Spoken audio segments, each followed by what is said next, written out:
أعوذ بالله من الشيطان الرجيم. بسم الله الرحمن الرحيم. سيقول السفهاء من الناس ما ولاهم عن قبلتهم التي كانوا عليها قل لله المشرق والمغرب يهدي من يشاء إلى صراط مستقيم. وكذلك جعلناكم أمة وسطا لتكونوا شهداء على الناس ويكون الرسول عليكم شهيدا. وما جعلنا القبلة التي كنت عليها إلا لنعلم من يتبع الرسول ممن ينقلب على عقبيه وإن كانت لكبيرة إلا على الذين هدى الله وما كان الله ليضيع إيمانكم إن الله بالناس لرءوف رحيم. قد نرى تقلب وجهك في السماء فلنولينك قبلة ترضاها فول وجهك شطر المسجد الحرام وحيثما كنتم فولوا وجوهكم شطره وإن الذين أوتوا الكتاب ليعلمون أنه الحق من ربهم وما الله بغافل عما يعملون. ولئن أتيت الذين أوتوا الكتاب بكل آية ما تبعوا قبلتك وما أنت بتابع قبلتهم وما بعدهم بتابع قبلة بعض. ولئن اتبعت أهواءهم من بعد ما جاءك من العلم إنك إذا لمن الظالمين. الذين آتيناهم الكتاب يعرفونه كما يعرفون أبناءهم وإن فريقا منهم ليكتمون الحق وهم يعلمون. الحق من ربك فلا تكونن من الممترين. ولكل وجهة هو موليها فاستبقوا الخيرات أينما تكونوا يأت بكم الله جميعا إن الله على كل شيء قدير. ومن حيث خرجت فول وجهك شطر المسجد الحرام وإنه للحق من ربك وما الله بغافل عما تعملون. ومن حيث خرجت فول وجهك شطر المسجد الحرام وحيثما كنتم فولوا وجوهكم شطره لئلا يكون للناس عليكم حجة إلا الذين ظلموا منهم فلا تخشوهم واخشوني ولأتم نعمتي عليكم ولعلكم تهتدون. كما أرسلنا فيكم رسولا منكم يتلو عليكم آياتنا ويزكيكم ويعلمكم الكتاب والحكمة ويعلمكم ما لم تكونوا تعلمون. فاذكروني أذكركم واشكروا لي ولا تكفرون. يا أيها الذين آمنوا استعينوا بالصبر والصلاة إن الله مع الصابرين. ولا تقولوا لمن يقتل في سبيل الله أموات بل أحياء ولكن لا تشعرون. ولنبلونكم بشيء من الخوف والجوع ونقص من الأموال والأنفس والثمرات وبشر الصابرين الذين إذا أصابتهم مصيبة قالوا إنا لله وإنا إليه راجعون. أولئك عليهم صلوات من ربهم ورحمة وأولئك هم المهتدون. إن الصفا والمروة من شعائر الله فمن حج البيت أو اعتمر فلا جناح عليه أن يطوف بهما ومن تطوع خيرا فإن الله شاكر عليم. إن الذين يكتمون ما أنزلنا من البينات والهدى من بعد ما بيناه للناس في الكتاب أولئك يلعنهم الله ويلعنهم اللاعنون إلا الذين الذين تابوا وأصلحوا وبينوا فأولئك أتوب عليهم وأنا التواب الرحيم. إن الذين كفروا وماتوا وهم كفار أولئك عليهم لعنة الله والملائكة والناس أجمعين خالدين فيها لا يخفف عنهم العذاب ولا هم ينظرون. وإلهكم إله واحد لا إله إلا هو الرحمن الرحيم.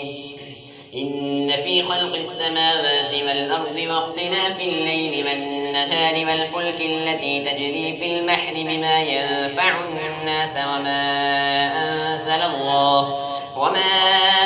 أنزل الله من السماء من ماء فأحيا به الأرض بعد موتها وبث فيها من كل دابة وتصريف الرياح والسحاب المسخر بين السماء والأرض لآيات لقوم يعقلون. ومن الناس من يتخذ من دون الله أندادا يحبونهم كحب الله والذين آمنوا أشد حبا لله. ولو يرى الذين ظلموا إذ يرون العذاب أن القوة لله جميعا وأن الله شديد العذاب. إذ تبرأ الذين اتبعوا من الذين اتبعوا ورأوا العذاب وتقطعت بهم الأسباب. وقال الذين اتبعوا لو أن لنا كرة فنتبرأ منهم كما تبرأوا منا كذلك يريهم الله أعمالهم حسرات عليهم وما هم بخارجين من النار. يا أيها الناس كلوا مما في الأرض حلالا طيبا ولا تتبعوا خطوات الشيطان إنه لكم عدو مبين. إنما يأمركم بالسوء والفحشاء وأن تقولوا على الله ما لا تعلمون. وإذا قيل لهم اتبعوا ما أنزل الله قالوا بل نتبع ما ألفينا عليه آباءنا أولو كان آباؤهم لا يعقلون شيئا ولا يهتدون. ومثل الذين كفروا كمثل الذي ينعق بما لا يسمع إلا دعاء ونداء صم بكم عمي فهم لا يعقلون. يا أيها الذين آمنوا كلوا من طيبات ما رزقناكم واشكروا لله إن كنتم إياه تعبدون. إنما حرم عليكم الميتة والدم ولحم الخنزير وما أهل به لغير الله فمن اضطر غير باغ ولا عاد فلا إثم عليه إن الله غفور رحيم. إن الذين يكتمون ما أنزل الله من الكتاب ويشترون به ثمنا قليلا أولئك ما يأكلون في بطونهم إلا النار ولا يكلمهم الله يوم القيامة ولا يزكيهم ولهم عذاب أليم. أولئك الذين اشتروا الضلالة بالهدى والعذاب بالمغفرة فما أصبرهم على النار ذلك بأن الله نزل الكتاب بالحق وإن الذين اختلفوا في الكتاب لفي شقاق بعيد. ليس البر أن تولوا وجوهكم قبل المشرق والمغرب ولكن البر من آمن بالله واليوم الآخر والملائكة والكتاب والنبيين وآتى المال على حبه ذوي القربى واليتامى والمساكين وابن السبيل والسائلين وفي الرقاب وأقام الصلاة وآتى الزكاة والموفون بعهدهم إذا عاهدوا والصابرين في البأساء والضراء وحين البأس أولئك الذين صدقوا وأولئك هم المتقون. يا أيها الذين آمنوا كتب عليكم القصاص في القتلى الحر بالحر والعبد بالعبد والأنثى بالأنثى أنثى فمن عفي له من أخيه شيء فاتباع بالمعروف وأداء إليه بإحسان ذلك تخفيف من ربكم ورحمة فمن اعتدى بعد ذلك فله عذاب أليم ولكم في القصاص حياة يا أولي الألباب لعلكم تتقون كتب عليكم إذا حضر أحدكم الموت إن ترك خيرا الوصية للوالدين والأقربين بالمعروف حقا على المتقين فمن بدله بعدما سمعه فإنما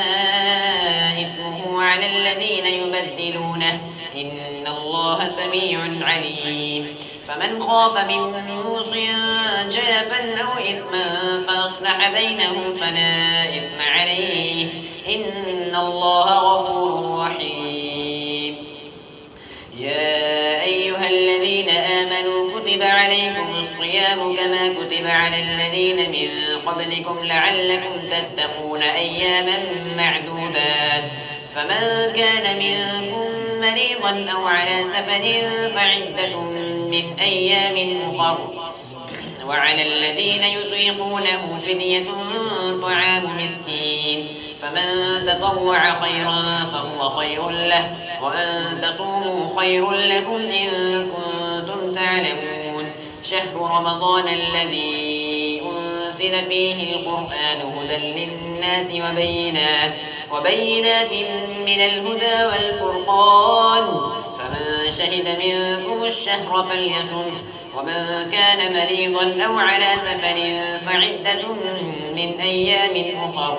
يريد الله بكم اليسر ولا يريد بكم العسر ولتكملوا العدة ولتكبروا الله على ما هداكم ولعلكم تشكرون وإذا سألك عبادي عني فإني قريب أجيب دعوة الداع إذا دعاني فليستجيبوا لي وليؤمنوا بي لعلهم يرشدون أحل لكم ليلة الصيام الرفث إلى نسائكم هن لباس لكم وأنتم لباس لهن علم الله أنكم كنتم تختانون أنفسكم فتاب عليكم وعفى عنكم فالآن باشروهن وابتغوا ما كتب الله لكم وكلوا واشربوا حتى يتبين لكم الخيط الأبيض من الخيط الأسود من الفجر ثم أتموا الصيام إلى الليل ولا تباشروهن وأنتم عاكفون في المساجد تلك حدود الله فلا تقربوها كذلك يبين الله آياته للناس لعلهم يتقون ولا تأكلوا أموالكم بينكم بالباطل وتدلوا بها إلى الحكام لتأكلوا فريقا من أموال الناس بالإثم وأنتم تعلمون يسألونك عن الأهلة قل هي مواقيت للناس والحج وليس البر بأن تأتوا البيوت من ظهورها ولكن البر من اتقى وأتوا البيوت من أبوابها واتقوا الله لعلكم تفلحون وقاتلوا في سبيل الله الذين يقاتلونكم ولا تعتدوا إن الله لا يحب المعتدين واقتلوهم حيث ثقفتموهم وأخرجوهم من حيث أخرجوكم والفتنة أشد من القتل ولا تقاتلوهم عند المسجد الحرام حتى يقاتلوكم فيه فإن قاتلوكم فاقتلوهم كذلك جزاء الكافرين فإن انتهوا فإن الله غفور رحيم الشهر الحرام بالشهر الحرام والحرمات قصاص فمن اعتدى عليكم فاعتدوا عليه بمثل ما اعتدى عليكم واتقوا الله واعلموا أن الله مع المتقين وأنفقوا في سبيل الله ولا تلقوا بأيديكم إلى التهلكة وأحسنوا إن الله يحب المحسنين وأتموا الحج والعمرة لله فإن أحصرتم فما استيسر من الهدي ولا تحلقوا رؤوسكم حتى يبلغ الهدي محله فمن كان منكم مريضا أو به أذى من من رأسه ففدية من صيام أو صدقة أو نسك. فإذا أمنتم فمن تمتع بالعمرة إلى الحج فما استيسر من الهدي، فمن لم يجد فصيام 3 أيام في الحج و7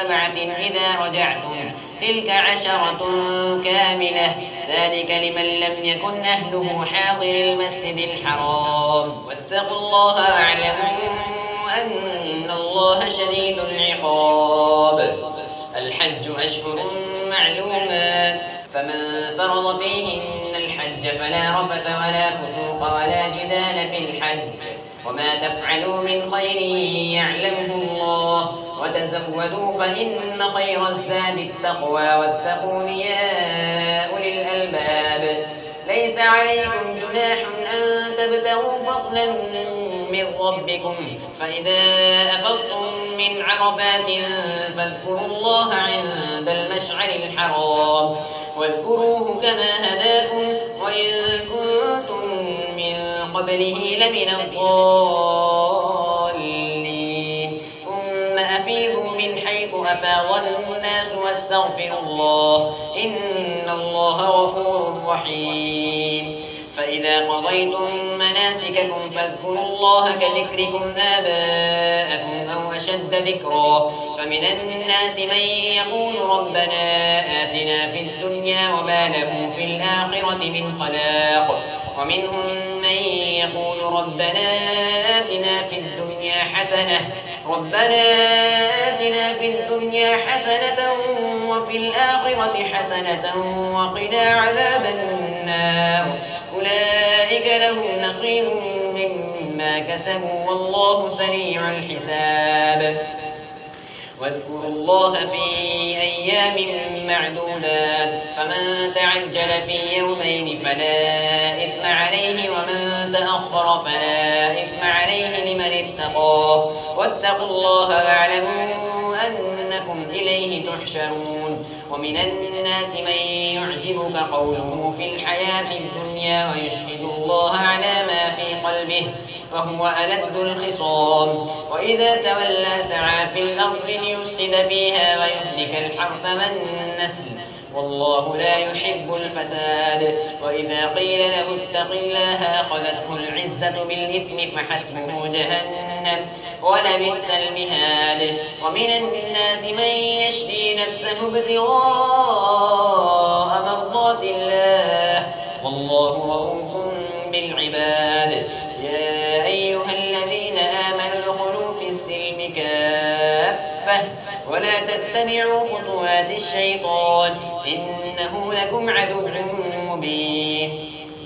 فإن زللتم من بعد ما جاءتكم البينات فاعلموا أن الله عزيز حكيم. هل ينظرون إلا أن يأتيهم الله في ظلل من الغمام والملائكة وقضي الأمر وإلى الله ترجع الأمور. سل بني إسرائيل كم آتيناهم من آية بينة ومن يبدل نعمة الله من بعد ما جاءته فإن الله شديد العقاب. زين للذين كفروا الحياة الدنيا ويسخرون من الذين آمنوا والذين اتقوا فوقهم يوم القيامة والله يرزق من يشاء بغير حساب. كان الناس أمة واحدة فبعث الله النبيين مبشرين ومنذرين وأنزل معهم الكتاب بالحق ليحكم بين الناس فيما اختلفوا فيه وما اختلف فيه إلا الذين أوتوه من بعد ما جاءتهم البينات بغيا بينهم فهدى الله الذين آمنوا لما اختلفوا فيه من الحق بإذنه والله يهدي من يشاء إلى صراط مستقيم. أم حسبتم أن تدخلوا الجنة ولما يأتكم مثل الذين خلوا من قبلكم مستهم البأساء والضراء وزلزلوا حتى يقول الرسول والذين آمنوا معه والذين آمنوا معه متى نصر الله ألا إن نصر الله قريب يسألونك ماذا ينفقون قل ما أنفقتم من خير فللوالدين والأقربين واليتامى والمساكين وابن السبيل وما تفعلوا من خير فإن الله به عليم كتب عليكم القتال وهو كره لكم وعسى أن تكرهوا شيئا وهو خير لكم وعسى أن تحبوا شيئا وهو شر لكم والله يعلم وأنتم لا تعلمون يسألونك عن الشهر الحرام قتال فيه قل قتال فيه كبير وصد عن سبيل الله وكفر به والمسجد الحرام وإخراج أهله منه أكبر عند الله والفتنة أكبر من القتل ولا يزالون يقاتلونكم حتى يردوكم عن دينكم إن استطاعوا ومن يرتد منكم عن دينه فيمت وهو كافر فأولئك حبطت أعمالهم في الدنيا والآخرة فأولئك أصحاب النار هم فيها خالدون إن الذين آمنوا والذين هاجروا وجاهدوا في سبيل الله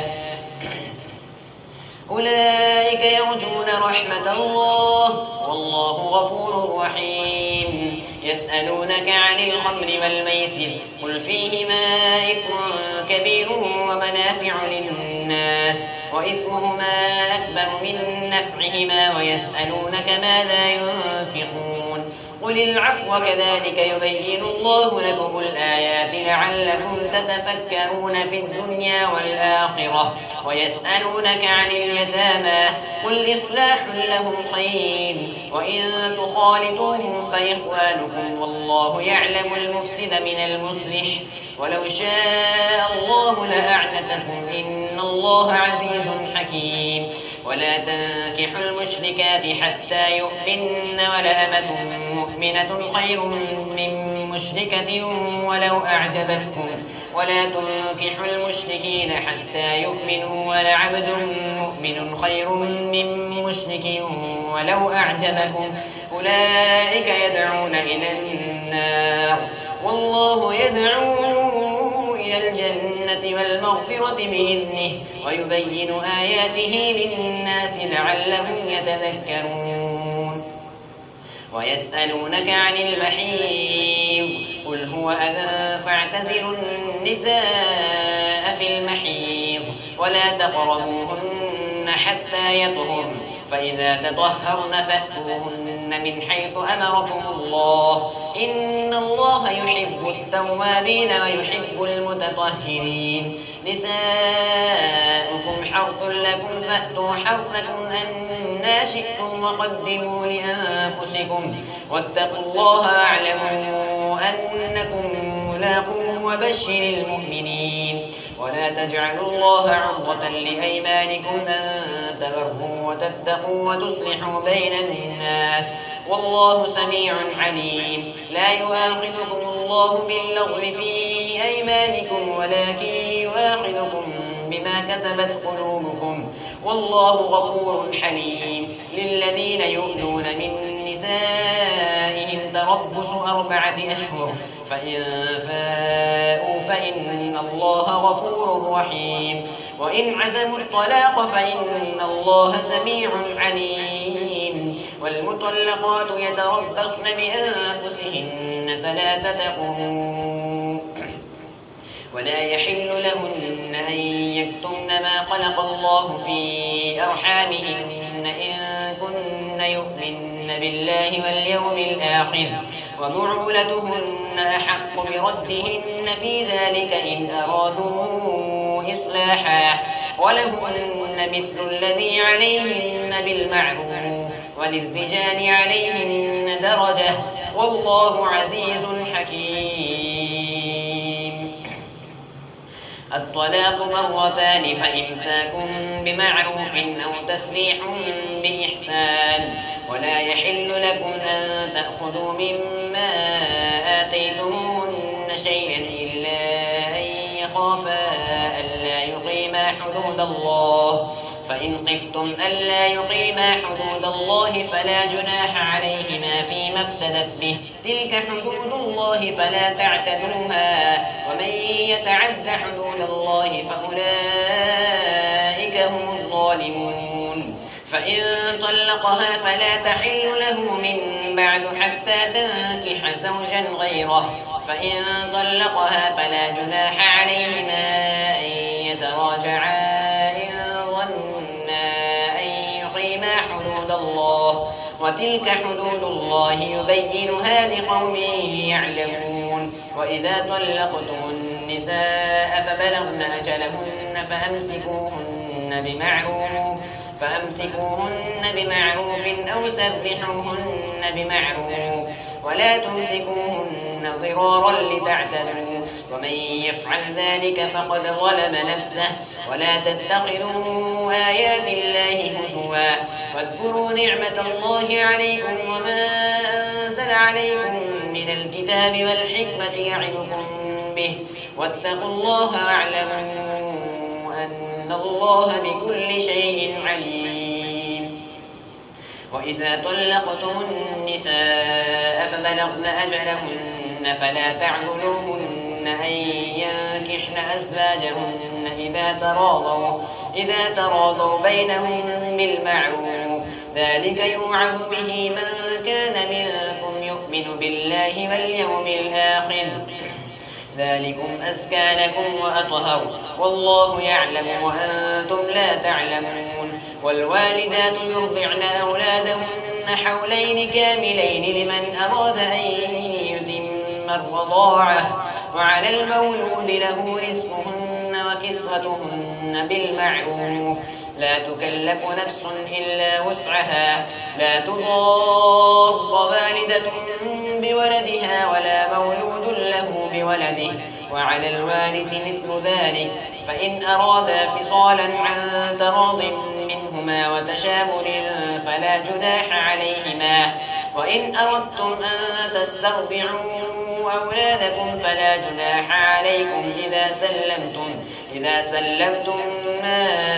آتيتم بالمعروف واتقوا الله واعلموا أن الله بما تعملون بصير والذين يتوفون منكم ويذرون أزواجا يتربصن بأنفسهن 4 أشهر وعشرا فإذا بلغن أجلهن فلا جناح عليكم فيما فعلن في أنفسهن بالمعروف والله بما تعملون خبير ولا جناح عليكم فيما عرضتم به من خطبة النساء أو أكننتم في أنفسكم علم الله أنكم ستذكرونهن ولكن لا تواعدوهن سرا إلا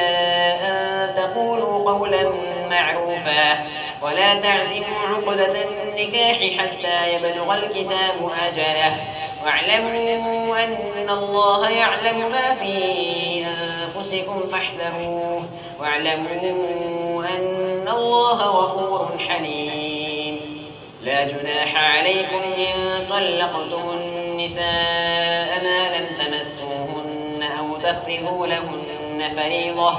ومتعوهن على الموسع قدره وعلى المقتر قدره متاعا بالمعروف حقا على المحسنين وإن طلقتموهن من قبل أن تمسوهن وقد فرضتم لهن فريضة فنصف ما فرضتم إلا أن يعفون أو يعفو الذي بيده عقدة النكاح وأن تعفوا أقرب للتقوى ولا تنسوا الفضل بينكم إن الله بما تعملون بصير حافظوا على الصلوات والصلاة الوسطى وقوموا لله قانتين فإن خفتم فرجالا أو ركبانا فإذا أمنتم فاذكروا الله كما علمكم ما لم تكونوا تعلمون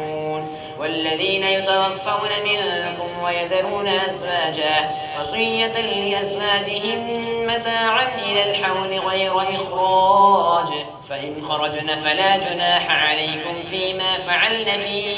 أنفسهن من معروف والله عزيز حكيم وللمطلقات متاع بالمعروف حقا على المتقين كذلك يبين الله لكم آياته لعلكم تعقلون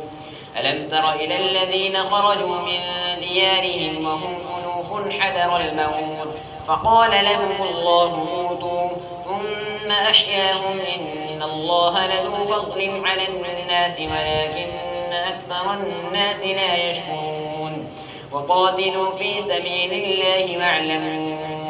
أن الله سميع عليم من ذا الذي يقرض الله قرضا حسنا فيضاعفه له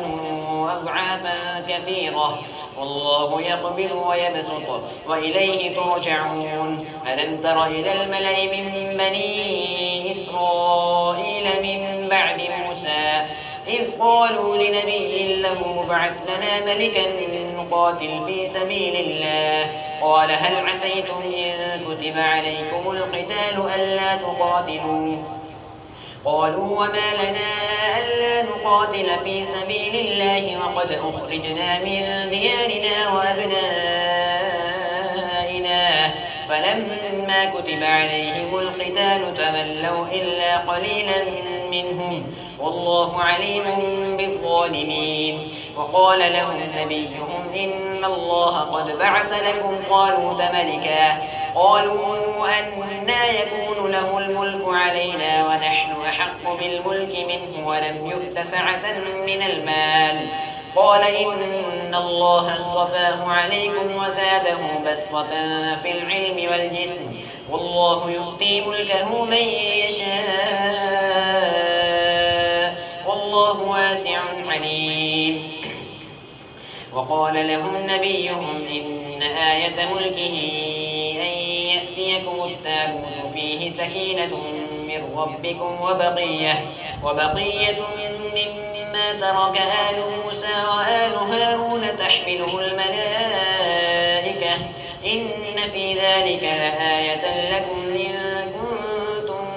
مؤمنين فلما فصل طالوت بالجنود قال إن الله مبتليكم بنهر فمن شرب منه فليس مني ومن لم يطعمه فإنه مني إلا من اغترف غرفة بيده فشربوا منه إلا قليلا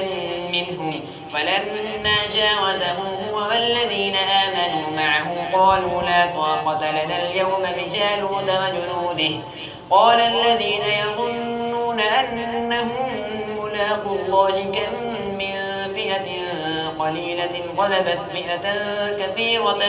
بإذن الله والله مع الصابرين ولما برزوا لجالوت وجنوده قالوا ربنا أفرغ علينا صبرا